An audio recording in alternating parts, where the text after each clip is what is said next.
ओम शांति। आज बाबा के 18/5/21 के महावाक्य हैं। मुरली का टाइटल है मीठे बच्चे, कालों का काल बाबा आया है तुम्हें काल पर जीत प्राप्त कराने। मन मना भव के मंत्र से ही तुम काल पर जीत पाएंगे।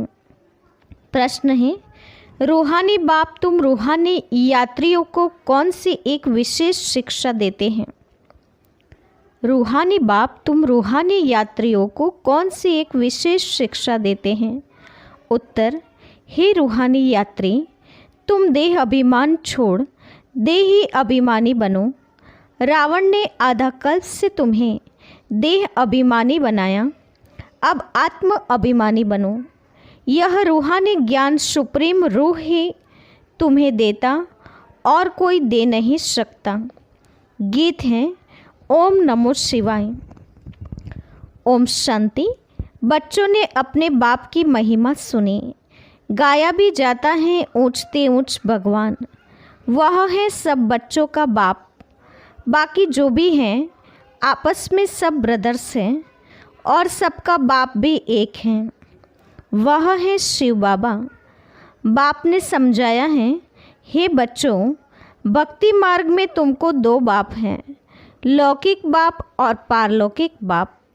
रचयिता से रचना को वर्षा मिलता है, वह है हद का वर्षा, यह है बेहद का वर्षा। बेहद का बाप तो एक ही है जिससे बेहद का वर्षा मिलता है, वह है निराकार। उसका नाम है परमपिता परमात्मा शिव। कहते भी हैं शिव परमात्माए नमः। वह है ऊंचते ऊंच। तुम्हारी बुद्धि चली जाती है निराकार बाप की तरफ। वह रहते हैं परम धाम में, जहाँ से तुम आत्माएं आती हो। बाप भी वहाँ ही रहते हैं। वह है ही सर्व का सद्गति करने वाला। उसमें भी भारत परमपिता परमात्मा का बर्थ प्लेस है। शिव जयंती भी यहाँ मनाते हैं। उस रूहानी बाप को ही ज्ञान का सागर, पतित पावन, लिबरेटर, गाइड कहा जाता है। वही दुख हरता सुख करता है। यह भारतवासी जानते हैं। यह दुखधाम है, भारत ही सुखधाम था। बाप बच्चों को बैठ समझाते हैं, हे भारतवासी, तुम विश्व के मालिक थे, जबकि तुम्हारा आदि सनातन देवी देवता धर्म था। देवी देवता धर्म श्रेष्ठ कर्म श्रेष्ठ थे। अब यह धर्म भ्रष्ट कर्म भ्रष्ट बन गए हैं। अपने को पावन देवता कहला नहीं सकते। कलयुग अंत तक भक्ति मार्ग चलता है। इसमें ज्ञान होता नहीं। ज्ञान से होती है सद्गति। सर्व का सद्गति दाता बाप जब तक न आए तब तक सद्गति हो न सके। बाप कहते हैं, मैं कल्प के संगम युग पर आता हूँ। इस समय है ही पतित दुनिया, पावन एक भी होता नहीं। बल सन्यासी पवित्र बनते हैं, परंतु फिर उनको पुनर्जन्म तो यहाँ ही लेना है। विष से जन्म लेना पड़े, वापस जाने का है नहीं। जब चक्र पूरा होता है तब ही बाप आकर ले जाते हैं। इनको कहा ही जाता है रूहानी ज्ञान। सुप्रीम रूह रूहानी ज्ञान देते हैं। सुप्रीम रूह ही ज्ञान का सागर, पतित पावन है। बाकी शास्त्रों का ज्ञान तो है भक्ति मार्ग। बाप कहते हैं, यज्ञ तप तीर्थ आदि करते और ही नीचे गिरते आए हों। तुम पहले सतोप्रधान थे। भारत में प्यूरिटी थी तो पीस प्रॉस्पेरिटी भी थी। हेल्थ वेल्थ दोनों थे। आज से 5000 वर्ष पहले की बात है। वह भारत स्वर्ग था। उस समय और कोई धर्म नहीं था, सिर्फ एक ही आदि सनातन देवी देवता धर्म था, जो परमपिता परमात्मा ने स्थापन किया। स्वर्ग की स्थापना तो वही करेंगे, मनुष्य तो कर न सके। ऐसे तो नहीं कहेंगे कि कृष्ण रचयिता हैं। नहीं, रचयिता एक ही निराकार शिव हैं, बाकी है उनकी रचना। रचयिता से ही रचना को वर्षा मिलता है। बाप समझाते हैं मैं तुम्हारा बेहद का बाप हूँ, तुमको बेहद का वर्षा देता हूँ 21 जन्मों के लिए। सूर्यवंशी चंद्रवंशी पवित्र धर्म स्थापन करता हूँ। ब्राह्मण धर्म है चोटी, सबसे ऊंच है रूहानी बाप। रूहों को आप समान बनाते हैं। बाप ज्ञान का सागर, सुख का सागर हैं, तो तुमको भी बनाते हैं। भारत ही सुखधाम था, अभी तो दुखधाम है। बाप कैसे आते हैं यह किसको भी पता नहीं है। सतयुग आदि से कलयुग अंत तक यह सारी हिस्ट्री ज्योग्राफी भारत की है। यह लक्ष्मी नारायण कितने हेल्दी वेल्दी थे, कभी बीमार नहीं पड़ते थे। अभी काल पर विजय पाने शिक्षा ले रहे हैं। जिसको कालों का काल महाकाल कहा जाता है, वह तुमको काल पर विजय पहनाते हैं। नाम भी सुना शिवाय नमः। तुम ऐसे तो नहीं कहेंगे कि परमात्मा सर्वव्यापी हैं, कुत्ते बिल्ली में हैं। इसको कहा जाता है धर्म की ग्लानि। बाप की ग्लानि करते हैं। अभी यह है कल्प का संगम युग। इस समय ही विनाश काले विपरीत बुद्धि कहा जाता है। अब विनाश सामने खड़ा है। गीता में भी लिखा है यादव कौरव पांडव क्या करत भय।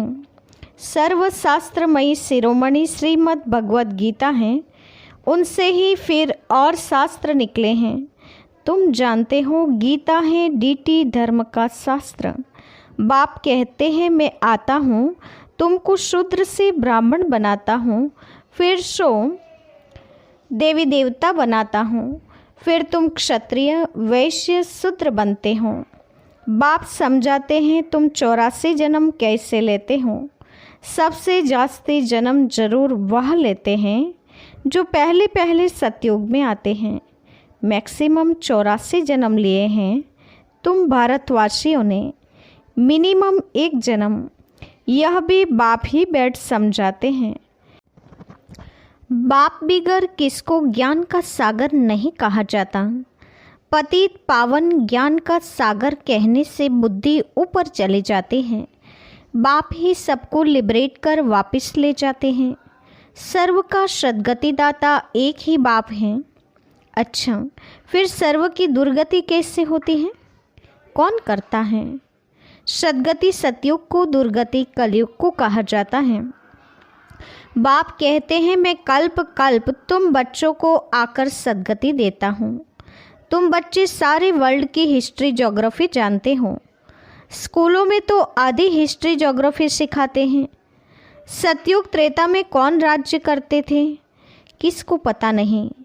चित्र तो बरोबर हैं। यह लक्ष्मी नारायण राज्य करते थे। कितना समय वह राजधानी चली तुम बता सकते हो। क्रिश्चियन डिनाइस्टी 2000 वर्ष चली। बौद्ध डिनाइस्टी इतना समय चली। इस्लामी आदि उनके आगे फिर चंद्रवंशी थे तो 1250 वर्ष चले। सतयुग त्रेता में सूर्यवंशी चंद्रवंशी ही थे और कोई धर्म नहीं था। तुम ही सूर्यवंशी चंद्रवंशी बनते हो। अब फिर से बने हो ब्राह्मण वंशी। ये सारा नाटक भारत पर ही बना है। भारत ही हेल और हेवन बनता है और धर्म वालों के लिए नहीं कहेंगे। वह तो हेवन में होते ही नहीं। कोई मरता है तो कहते हैं स्वर्गवासी हुआ, परंतु समझते नहीं। नरकवासियों को तो नरक में ही जन्म लेना पड़े, स्वर्गवासी स्वर्ग में ही पुनर्जन्म लेंगे। तुम बच्चे समझते हो यह लक्ष्मी नारायण स्वर्गवासी थे। उन्होंने यह राजधानी कैसे पाई, लाखों वर्ष की बात तो याद रह न सके। सतयुग में यह शास्त्र आदि होते नहीं। यह सारी भक्ति की सामग्री है। सीढ़ी नीचे उतरनी ही है।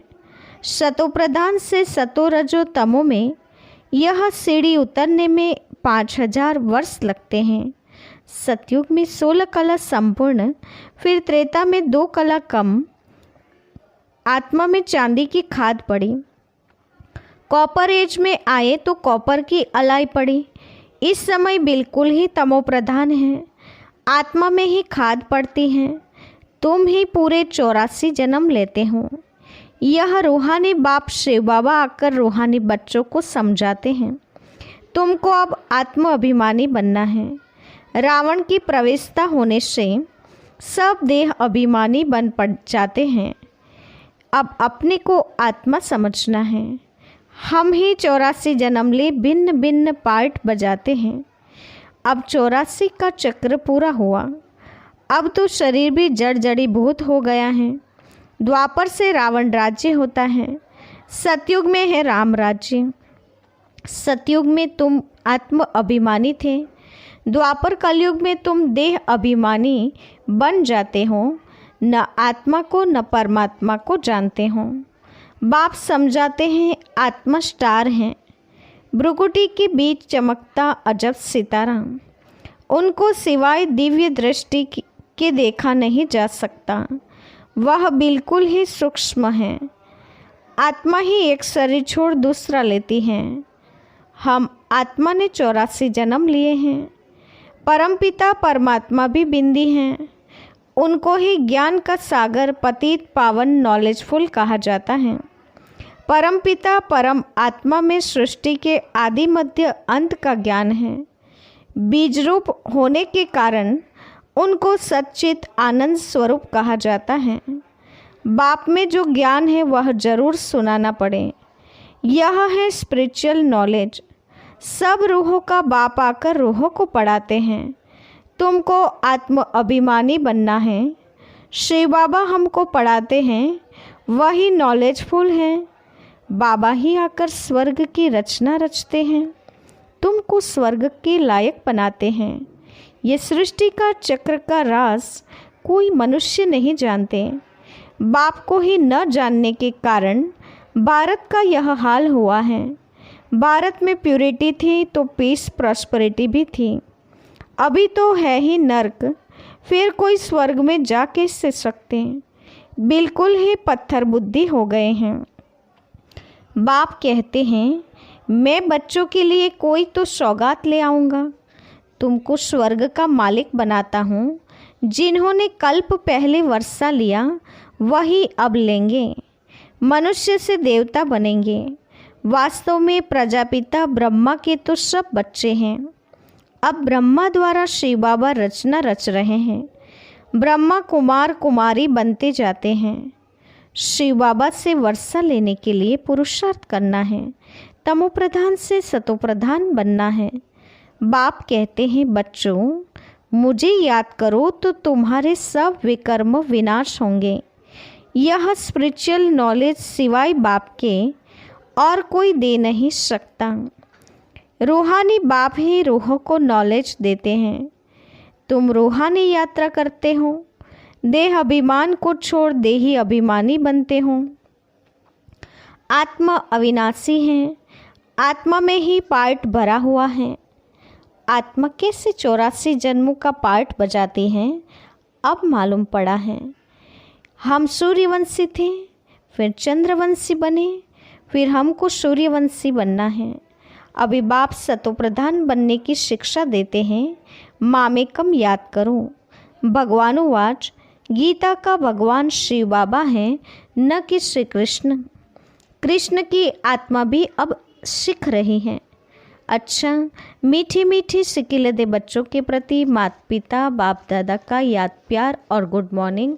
रूहानी बाप की रूहानी बच्चों को नमस्ते। हम रूहानी बच्चों की रूहानी माता पिता बाप दादा को याद प्यार और नमस्ते। धारणा के लिए मुख्य सार। पहले पॉइंट, रूहानी यात्रा करनी और करानी है। स्वयं को शतोप्रधान बनाने के लिए एक बाप को याद करना है। आत्म अभिमानी बनने का पूरा पूरा पुरुषार्थ करना है। दूसरा, काल पर विजय पाने के लिए बाप की शिक्षा को ध्यान पर रखना है।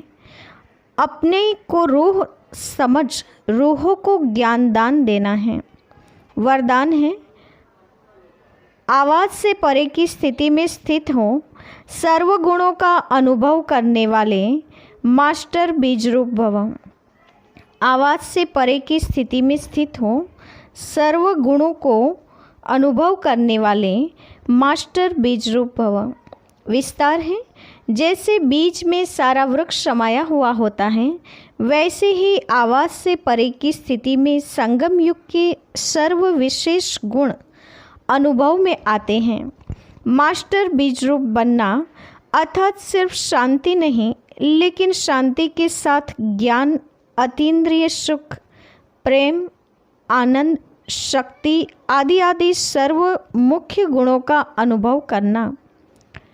यह अनुभव सिर्फ स्वयं को नहीं होता, लेकिन अन्य आत्माएं भी उनके चेहरे से सर्वगुणों का अनुभव करती हैं। एक गुण में सर्वगुण समाये हुए रहते हैं। स्लोगन है, अच्छाई धारण करो लेकिन अच्छाई में प्रभावित नहीं हो जाओ। अच्छाई धारण करो लेकिन अच्छाई में प्रभावित नहीं हो जाओ। आज की मुख्य पॉइंट है, आज विशेष बाबा ने हम बच्चों को काल पर विजय प्राप्त कराने के लिए महामंत्र दिया, मन मना भव का, जिससे तुम काल पर जीत प्राप्त कर सकते हो। मन मना भव अर्थात स्वयं को आत्म समझ बिंदी बाप को याद करना, इस स्थिति में स्थित हो जाना। इससे हम सहज काल पर विजय प्राप्त कर सकते हैं। कालों का काल महाकाल शिव बाबा हम बच्चों को वापस ले जाने के लिए आया हुआ है। वो लिबरेटर हैं, दुखहर्ता, सुखकर्ता हैं, गाइड हैं, ज्ञान सागर, पतित पावन वही हैं जो अभी हमें बेहद का वर्षा दे 21 जन्मों के लिए सूर्यवंशी चंद्रवंशी पवित्र धर्म स्थापन करते हैं। अभी हमें ब्राह्मण ऊंच चोटी धर्म के बनाते हैं। रूहानी बाप रूहों को आप समान बनाते हैं, ज्ञान गुणों का खजाना देते हैं, काल पर विजय पाने की शिक्षा देते हैं। इसीलिए उनका नाम भी सुना, शिवाय नमः। साथ ही बाबा ने बताया कि मैं तुम बच्चों के लिए सौगात ले आता हूँ, तुमको स्वर्ग का मालिक बनाता हूँ, तुम्हें लक्ष्य देता हूँ मनुष्य से देवता बनने का। तो अभी तुम्हें देही अभिमानी बनने का अभ्यास करना है। साथ ही बाबा ने कहा, रूहानी यात्रा करनी और करानी है। अपने को रूह समझ रूहों को ज्ञान देना है। आत्मिक स्थिति में स्थित होकर ज्ञान देना है। आवाज़ से परे की स्थिति में स्थित होकर सर्वगुणों को धारण कर मास्टर बीज रूप बनना है। अच्छाइयों को धारण करना है, लेकिन अच्छाई के में प्रभावित नहीं हो जाना है। अच्छा, ओम शांति।